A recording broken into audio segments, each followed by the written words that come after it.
বন্ধুরা চলে এসেছি পিঙ্কির কিচেন উইথ কিচেন টিপসে। আজকে দেখো ইলিশ মাছের মাথা দিয়ে কচুর শাক করবো। কচুর শাকটা সেদ্ধ করে নিয়েছি, রসুন নিয়েছি থেতো করে, আর দেখো কাঁচা লঙ্কা আদোগুলো। ওই যে মাছটা ভাজা হচ্ছে, মাছের মাথাটা ভাজা হয়ে গেছে, তুলে ফেলবো।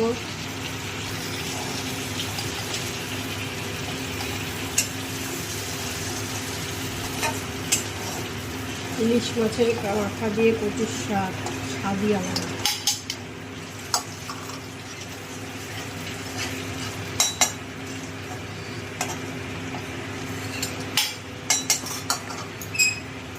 আর একটু তেল লাগবে, এটুকু তেলে হবে না, অনেকটা কচু। রান্নাটা আমি পুরো সর্ষের তেলেই করবো। আর দিয়ে দেবো কালো জিরা ফোড়ন। দেখো কালো জিরা দিয়ে দিলাম।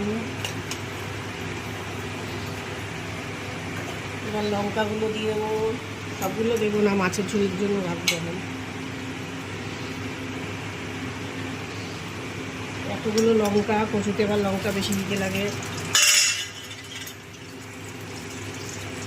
দিয়ে দিলাম রসুন, একটু নাড়াচাড়া করে দিয়ে দেবো কচুর শাক।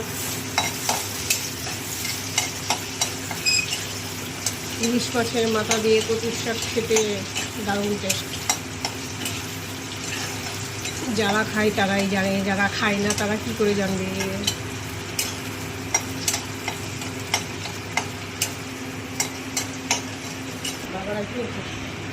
এ দেখো কচুগুলো এবার দিয়ে দিচ্ছি। রসুনটা আমি লাল লাল করে ভেজে নিয়েছি, সেন্ট বেরোচ্ছে দারুণ। রসুন আর লঙ্কা ভাজার সেন্ট বেরোচ্ছে।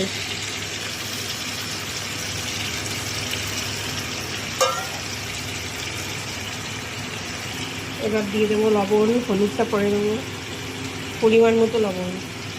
অনেকটা কচু আছে, আমি লবণটা একটু বেশি দেবো।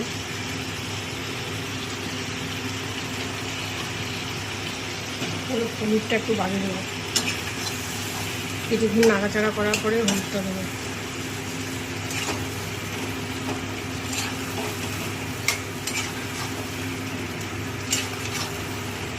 এখানে রাখ। দেখো 10 মিনিট বাদে আমি হলুদ দিচ্ছি, বেশি হলুদ দেবো না, কচুর শাকে বেশি হলুদ দিতে নেই। এবার হলুদ দিয়ে আবার নাড়াচাড়া করবো। অনেকটা কচুর শাক, মাছের মাথার থেকে কচুর শাকের তুলনা বেশি, অনেকটা। মাছের মাথাটাকে একটুখানি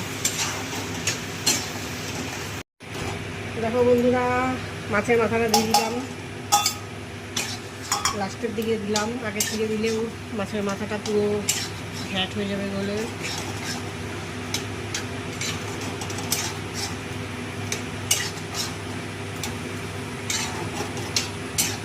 কচুর শাক দিয়ে মাছের মাথা। দেখো বন্ধুরা, সামান্য একটু চিনি মিশিয়ে দিলাম কচুর শাকে।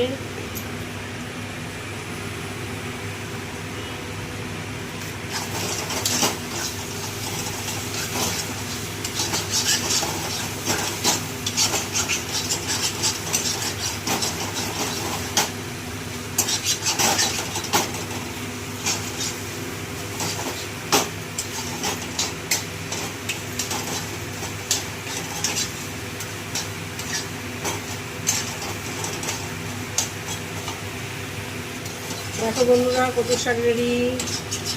এ দেখো তেল টেনে গেছে পুরো কড়াইয়ে, শুকিয়ে গেছে কচুর শাকটা, তেল টেনে গেছে, সরি তেল বেরিয়ে এসছে।